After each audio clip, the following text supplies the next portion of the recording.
akkas jedha. Akkam jedha. Ani dhuguma isinitti hima. Namni natti amanu hojii an hojjedhu ni hojjetaa jedha. Okay, eenyutu akkas jedhe? Yesus Kiristoos ka.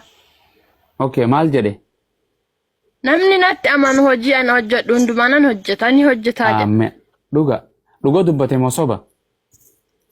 Dhugaadha ree. Okay, ati Yesuusitti amantee? Eeyyeen amaneera. Waan Yesuus raawwatu hunda hin raawwattaa? Yoo eeyyeen raawwadha. Hin raawwatu. Yesuus du'aa kaase moo hin kaasne? Kaaseera. Du'aa ni kaastaati? Akkasi jettee nama hin gaafatin. Sababi maal? Wayyoo akkas. Abumaas maal bakka nama gaafattaati? Abumaas kun fayyaan qabdu ati. Fayyaan qabdu Abumaas? Yaa ani ndoo waan gurgurtaa sabi. Waan gurgurtaa waan siin jedhe hojii Yesuus hojjete hundumaa namni Yesuusitti amane hojii Yesuus hojjete hundumaa hin hojjeta yoo gadi buutee dubbiste ani gara abbaa waan hin deemuuf isin kana caala na caala hojjettan jedhe. Miti? Ko jiru mitiidha warri har'a hojjetaa jiran. Waan jedhe dhiisi waan warra sana si anaaf siin gaafachuu jira warra kaan siin hin jenne si Yesuusitti amantee ati obsi. Ayyeen amaneera. Hamsa moo mi'a filmi'a matoo amantee Yesuusitti. Matoo waan Yesuus raawwatu hunda ni raawwattaa obsi. Raawwachuu hin danda'u. Hin dandeessu? Hin danda'u.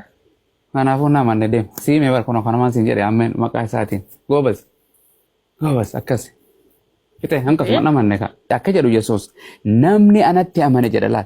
Dhugumaan isinitti baa kijibaa miti piraankii miti. Dhugumaan isinitti maa isiniin jedhaa jedhe isiniin jedha dhaggeeffadha isin kiristaanota barattoota isaatiis. Akkana jedhe namni anatti amanu waan ani hojjedhu hundumaa hin hojjeta jedhe. Takka qofa osoo hin ta'in hunduma yoomsan caala. Ani gara abbaa waanaan dhaquuf kana irra caalaa hin hojjettan jedhe. Amen. Yoo Yesuus du'aa tokko kaase ati lama kaasuu dandeesse Yesuus daran. Hin kaasan eeyyeen. Okay, amantee miti dhaabbadhu kennaan jenne. Amantee kennaan jenne bara Yesuus. Namni anatti amane waan raawwadhu hunda raawwataa jedhe moo hin jenne? Jedheera. Ati Yesuusitti amantee moo hin amanne? Amaneera. Du'a haa caaluu nu kaasuu hin dandeessaa? Waan si araaramu. Amen. Argitee kabbaad. Namni ati akkana jedhu dhaggeeffadhu mee waan ittiin dabalin caafanni waan hin jedhin akka jedhu namni anatti amane kamiyyuu waan ani raawwadhu hundumaan raawwata jedhan qasum. Kanaaf itti Kiristoositti hin amanneeti. Ara amaneera. Kaasi du'a haa caalu kaasi nu barsiisayyee. Du'a caalu ana jeeseera. Moo ana waan. Waaqa seeta Yesuus Kiristoos. Yesuus Alaazaar hin kaafne. Kaaseera. Isaatu ajjeese. Isaa miti. Okay, Hacaaluu si ajjeese. Akkanaati. Kaasee Hacaaluu nu. Akkasiin jedhati du'aa kaasinaan jetta. Maan jetta. Wangeelaa jedhe Yesuustu jedhee bara. Okay, sirraan jijjiira. Wangeela boqonnaa tanaa miti biraan hubani. Wangeela Yohaannis, Wangeela Maatiyos, boqonnaa 20 takka nu hubani bara kana dhiisu. Tabiraan hubani. Obsi.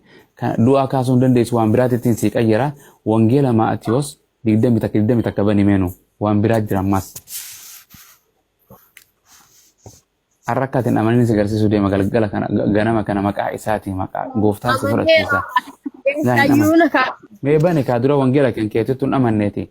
Yesuusitti hin amanne. Yesuus hin fudhanne. Fayyisaa koo gooftaa koo biyya lafaa ganee waa hunduma ganee tiktookii ganee jettee ganaan si amansiisa. Dafi wangeela Maatiyos 20 takka banime. Bani kaa waliin dubbisnaa. Wayi sagalee waa hin saalfatin maali? Wali Naasir bisin jedhe warri Naasir bi jedhu wali sirba. Naasir bin jenne bara sagalee waaqayyoon dubbisin jedhe.